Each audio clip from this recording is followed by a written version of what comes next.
जर शिंग फुकले, कारण त्यांच्याकडे शिंग असायचे आणि त्या शिंग वाजवल्यानंतर संपूर्ण नगराला इशारा मिळायचा की काहीतरी संकट आलेलं आहे, काहीतरी होत आहे.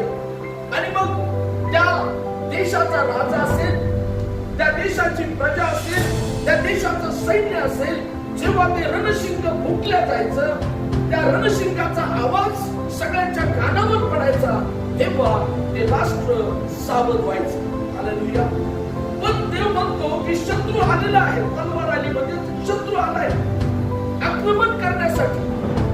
पण तू जर रणशिंगच वाजवलं नाही, तू जर माझ्या लोकांना सावध केलं नाही, तर ते सगळे मरतील आणि त्यांच्या रक्ताचा झाडा मी तुझ्याकडून घेईल असे परमेश्वर म्हणतो. पण तलवार आली असता तू शिंग फुकलं, तू तो शिंगाचा नाद केला, संपूर्ण नगरामध्ये तो नाद झाला, लोकांनी तो आवाज ऐकला, पण लोकांनी ऐकू नाही, ते जर सावध झाले नाही, ते आपल्या अधर्माने मरतीलच.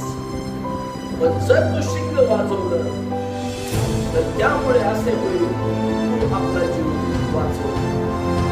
देवाच्या सेवकांना पहारेकरी का म्हणतो?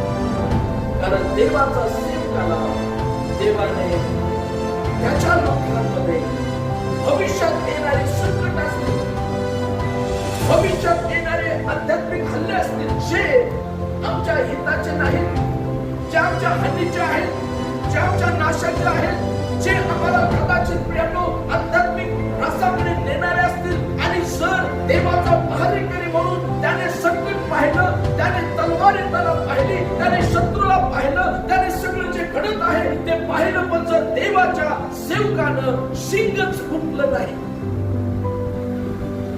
तर तो